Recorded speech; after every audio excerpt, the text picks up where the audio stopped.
Welcome back, students. Today we will learn about the different types of permanent tissues in this video. Watch the video properly and note down the important points in your notebook.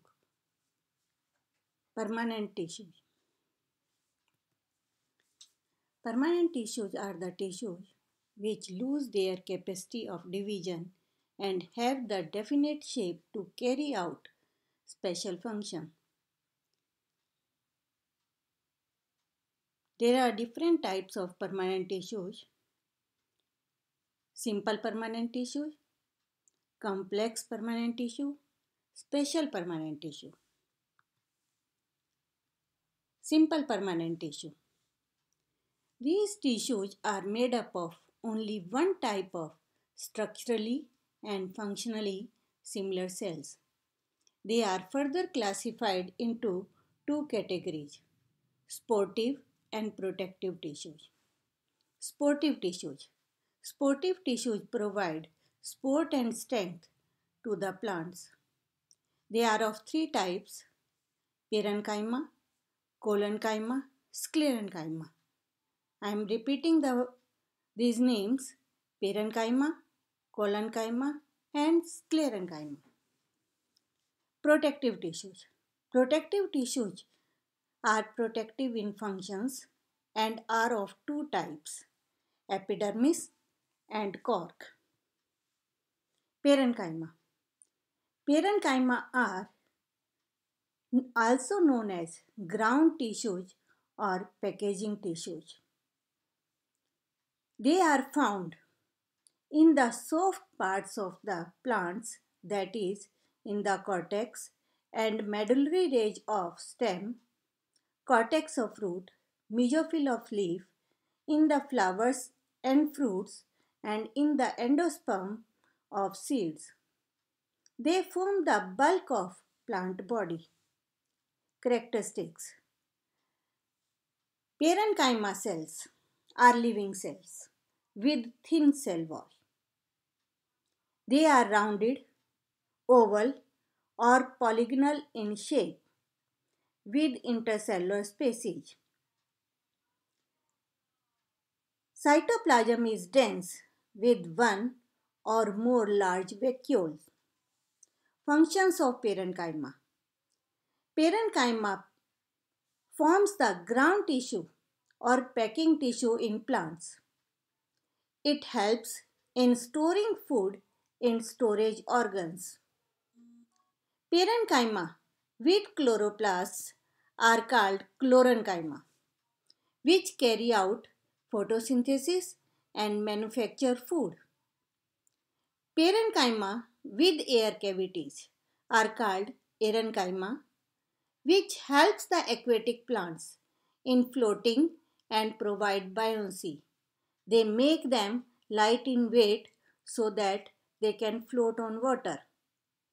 Parenchyma associated with xylem and phloem help in the conduction of water and food materials. Intercellular space between parenchyma cells allow exchange of respiratory gases.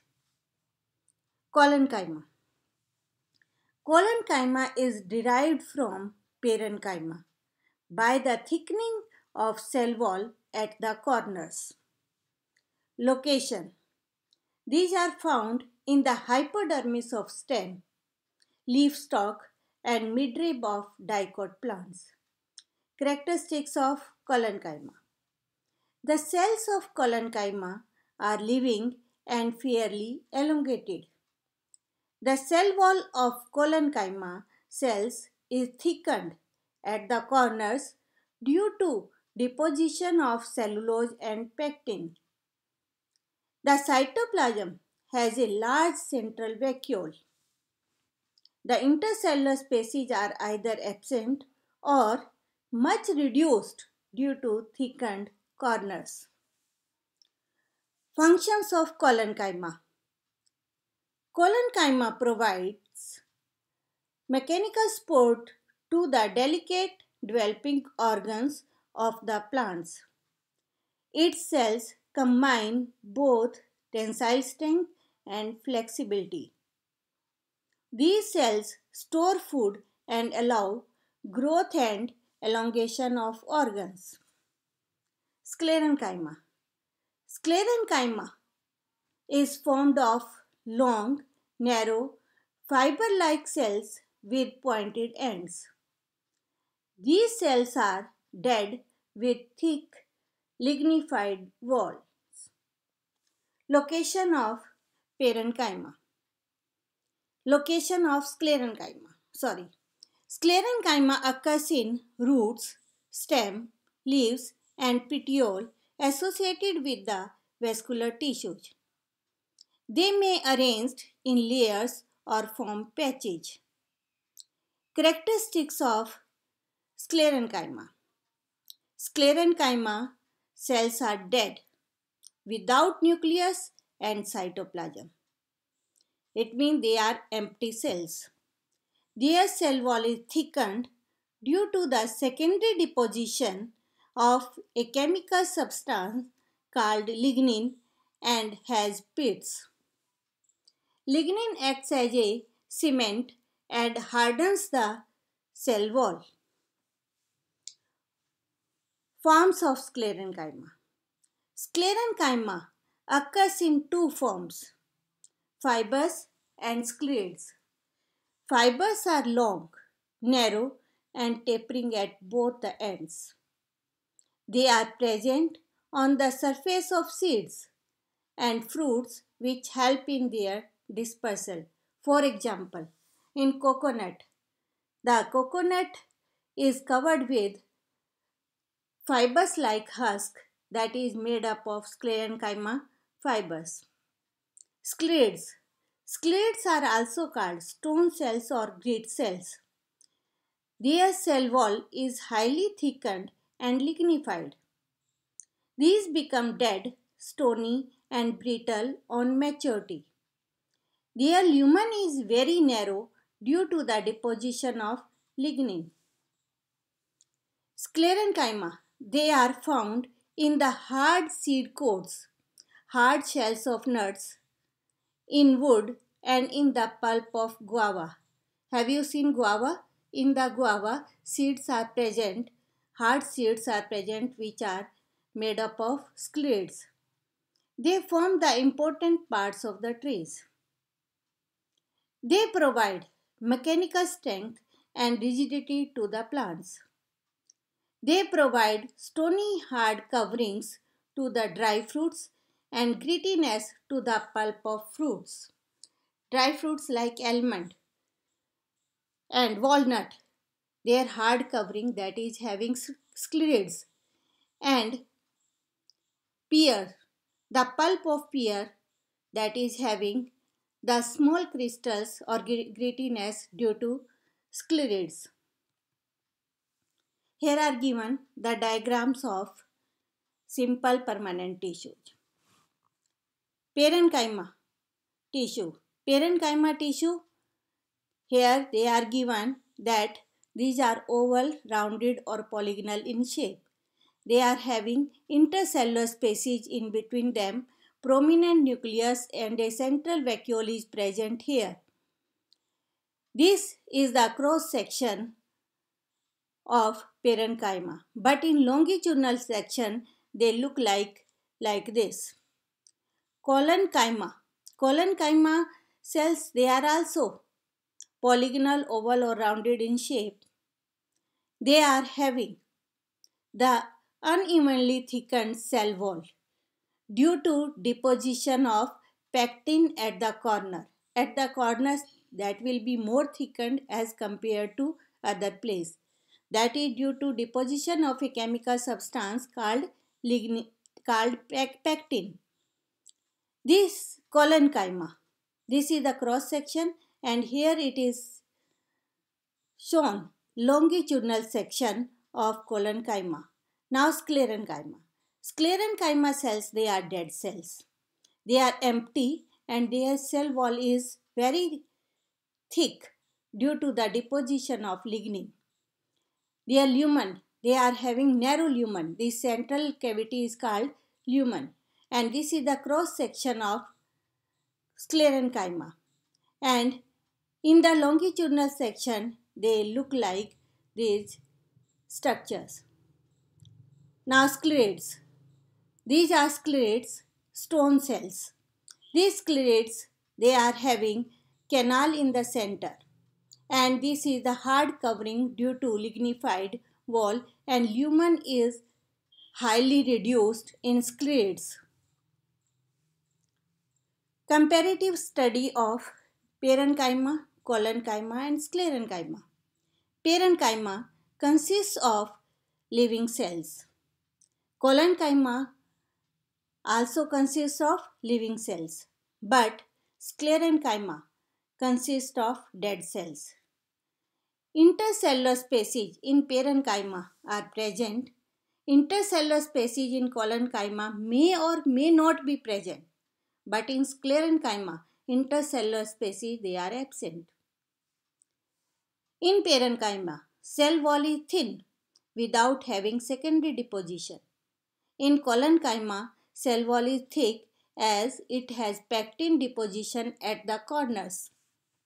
Sclerenchyma, cell wall is thick as it has lignin deposition. Parenchyma cells contain cytoplasm. Collenchyma cells contain cytoplasm, but sclerenchyma cells are devoid of or without cytoplasm. In parenchyma, cell wall does not have pits. In collenchyma, cell wall does not have pits, but sclerenchyma cell wall bears simple pits. Parenchyma cells perform vital functions like synthesis and storage of food. Collenchyma, they perform both vital as well as mechanical functions.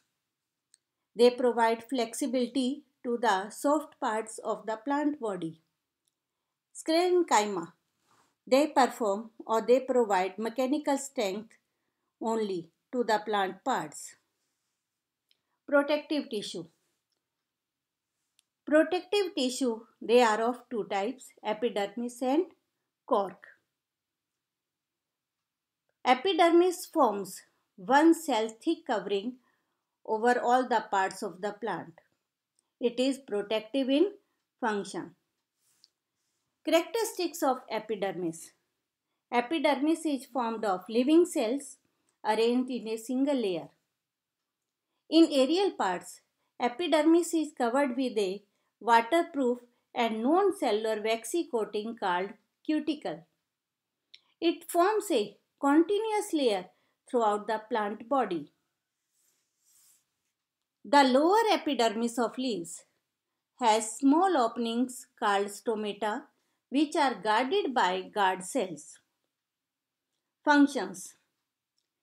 Epidermis protects the underlying tissues from the mechanical injury, chemicals and infection.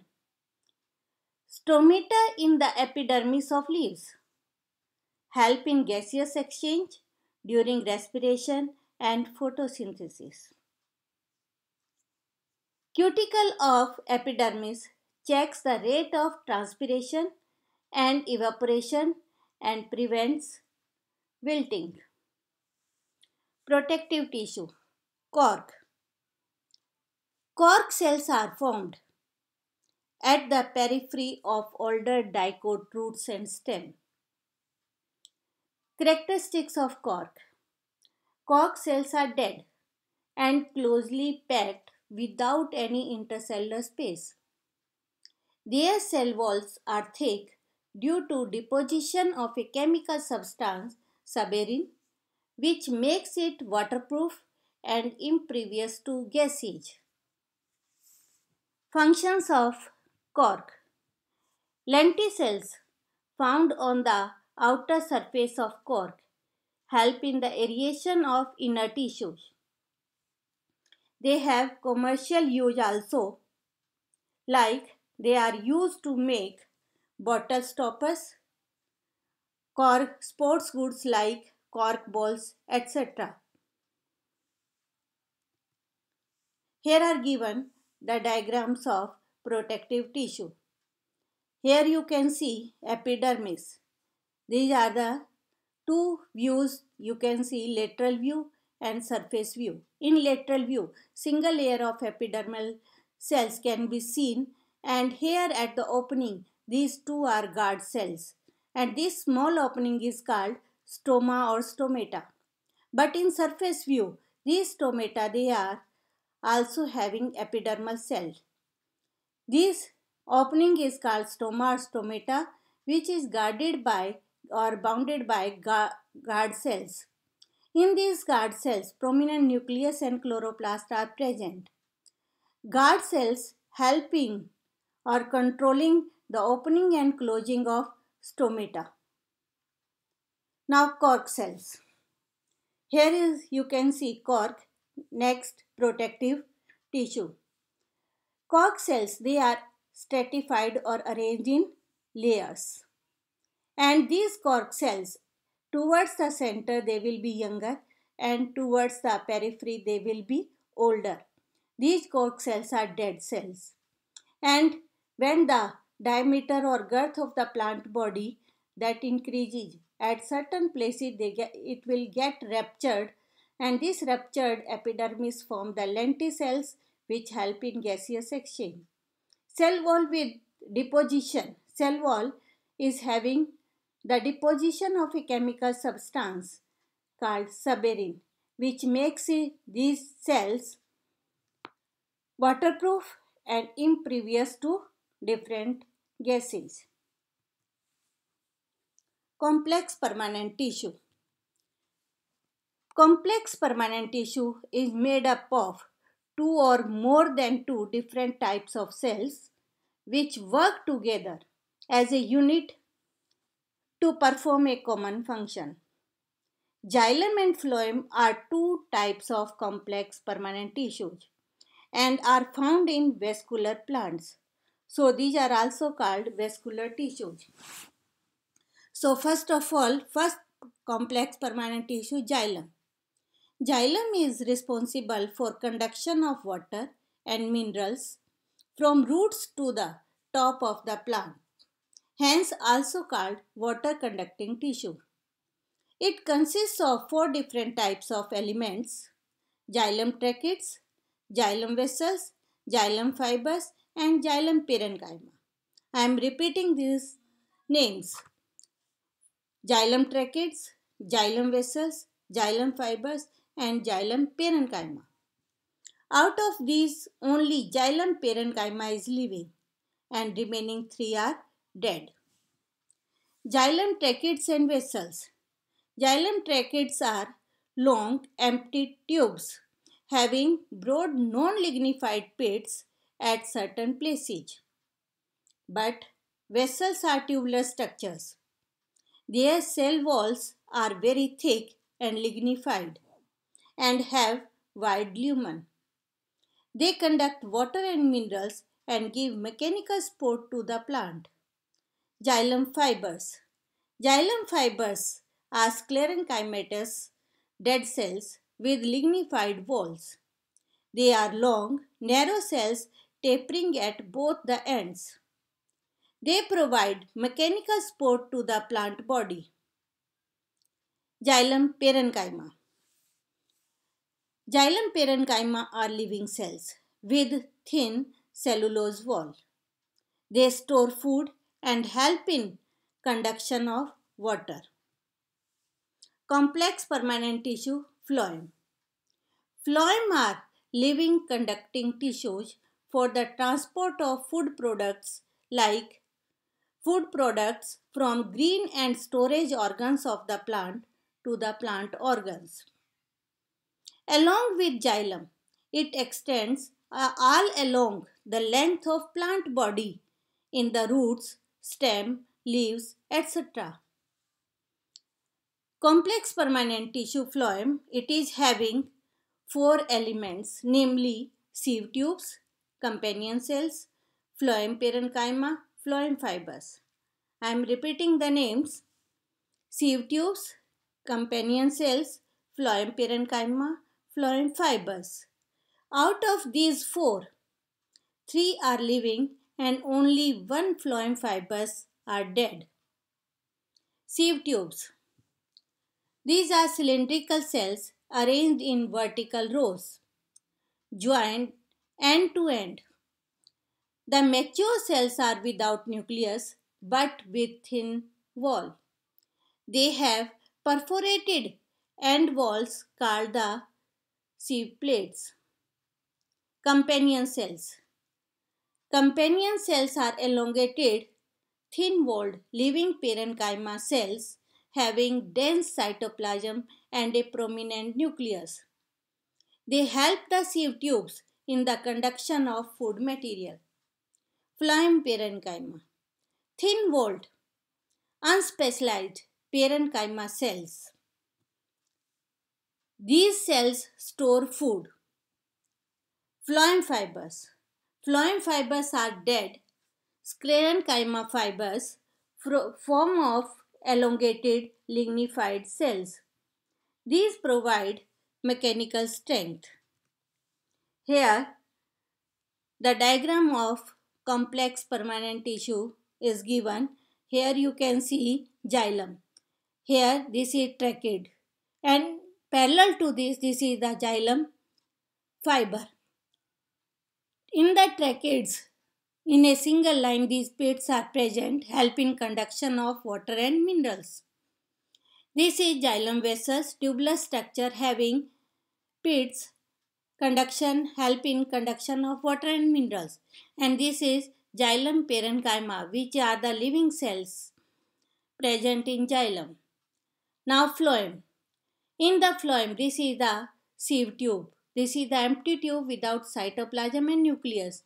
But at certain interval, it is having a perforated plate-like structure called sieve plate. This will help in through this sieve tube, the conduction of food material take place. Here is given companion cells. As the sieve tube is not having nucleus and cytoplasm, but companion cell having prominent nucleus and dense cytoplasm, that will take over the function of or control the function of sieve tubes. Now, here is given the phloem parenchyma. Phloem parenchyma, they help in synthesis and storage of food, and phloem fibers are present parallel to the companion cells. They provide mechanical function to the phloem. Difference between xylem and phloem. Xylem, it contains mainly dead element except xylem parenchyma. Phloem, it contains mainly living cells except phloem fibers. In xylem, two types of conducting element, tracheids and vessels are present. In phloem, only one type of conducting element, namely sieve tubes, are present. In xylem, conduction of water and minerals from roots to stem and leaves take place. But phloem transfers prepared food from leaves to storage organs and growing parts of plant body. Xylem also provides mechanical strength to the plant. Phloem fibers, only phloem fibers provide mechanical strength. Special permanent tissues.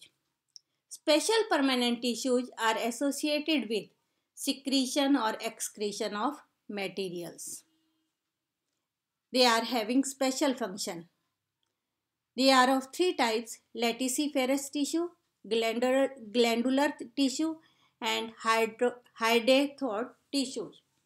Lenticephorous tissue. They help in latex secretion as in rubber plant. When they cut, then some liquid-like substance called latex that comes out through these tissues. Glandular tissues. They help in secretion of gum, resins, mucilage, oil, etc. Hydathoid tissues. You have seen that in colocasia or in some plants, at the tip of some midrib, water droplets they are seen. This water exudation take place as in colocasia by these tissues. Thanks.